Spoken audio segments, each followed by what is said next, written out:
एक छोटी सी कहानी सुनाने जा रही हूँ। आप लोग पूरी कहानी को ध्यान से सुनिएगा। बहुत अच्छी कहानी है। तो चलिए स्टार्ट करते हैं इस कहानी को। बनारस में एक बड़े धनवान सेठ रहते थे। वह विष्णु भगवान के परम भक्त थे और हमेशा सच बोला करते थे।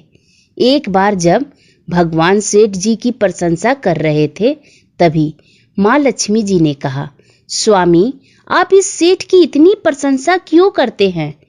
क्यों ना आज उनकी परीक्षा ली जाए और जाना जाए कि क्या सचमुच ये इसके लायक हैं या नहीं। भगवान जी बोले, ठीक है। अभी सेठ गहरी निद्रा में सो रहे हैं। आप उनके स्वप्न में जाएं और उनकी परीक्षा ले लें। अगले ही क्षण सेठ जी को एक स्वप्न आया। स्वप्न में धन की देवी माँ लक्ष्मी उनके सामने आई और बोली, हे मनुष्य, मैं धन की देवी लक्ष्मी हूँ। सेठ जी को अपनी आंखों पर यकीन नहीं हुआ और वे बोले, हे माता, आपने साक्षात दर्शन देकर मेरा जीवन धन्य कर दिया है। बताइए, मैं आपकी कैसे सेवा कर सकता हूँ? लक्ष्मी जी बोली, कुछ नहीं, मैं तो बस इतना बताने आई हूँ कि मेरा स्वभाव चंचल है और बरसों से मैं तुम्हारे भवन में निवास करते करते मैं उब चुकी हूँ और यहाँ से जा रही हूँ। सेठ जी बोले, मेरा आपसे निवेदन है कि आप यहीं रहें, किंतु अगर आपको यहाँ अच्छा नहीं लग रहा है तो मैं भला आपको कैसे रोक सकता हूँ। आप अपनी इच्छा के अनुसार जहाँ चाहें जा सकती हैं। और माँ लक्ष्मी उनके घर से चली गई। थोड़ी देर बाद में वे रूप बदलकर पुनः सेठ के स्वप्न में यश के रूप में आई और बोली, हे सेठ, मुझे पहचान रहे हो? सेठ, नहीं महोदय, आपको नहीं पहचाना। यश, मैं यश हूँ।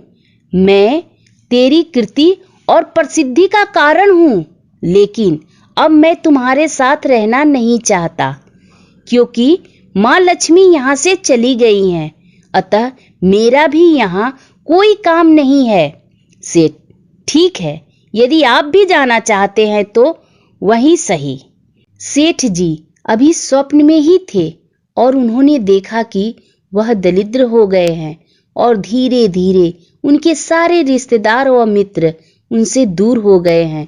यहाँ तक कि जो लोग उनका गुणगान किया करते थे वे भी अब बुराई करने लगे हैं।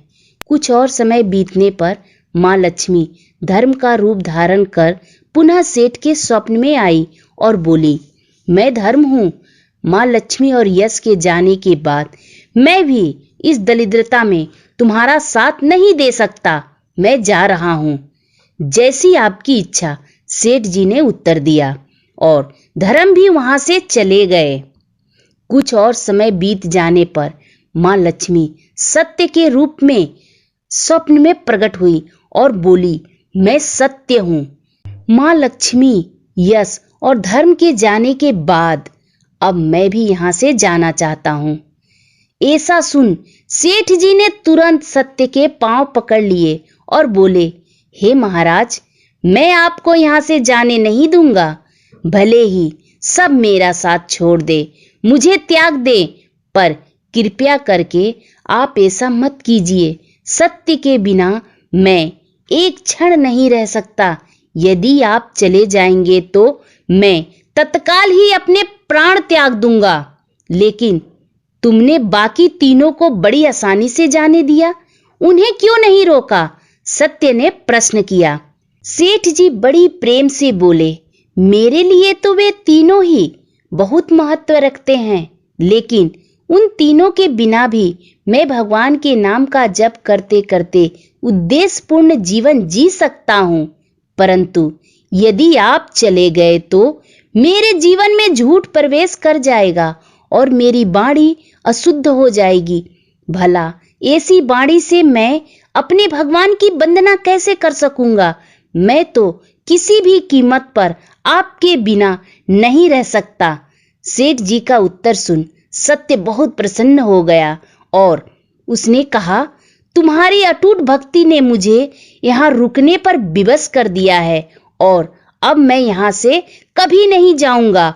और ऐसा कहते हुए सत्य अंतर्धान हो गया। सेठ जी अभी निद्रा में ही थे। थोड़ी देर बाद स्वप्न में धर्म वापस आया और बोला, मैं अब तुम्हारे पास ही रहूंगा क्योंकि यहाँ सत्य का निवास है। सेठ जी ने बड़ी प्रसन्नता पूर्वक धर्म का स्वागत किया। उसके तुरंत बाद यश भी लौट आया और बोला, जहां सत्य और धर्म है वहां यश स्वयं ही आ जाता है, इसलिए अब मैं भी तुम्हारे साथ ही रहूंगा। सेठ जी ने यश की भी आवाभगत बहुत प्यार से की और अंत में मां लक्ष्मी जी मुस्कुराते हुए आईं। उन्हें देखते ही सेठ जी नतमस्तक होकर बोले, हे देवी, क्या आप भी मुझ पर कृपा करोगी? अवश्य। जहां सत्य, धर्म और यश हो वहां मेरा निवास निश्चित ही हो जाता है, मां लक्ष्मी जी ने उत्तर दिया।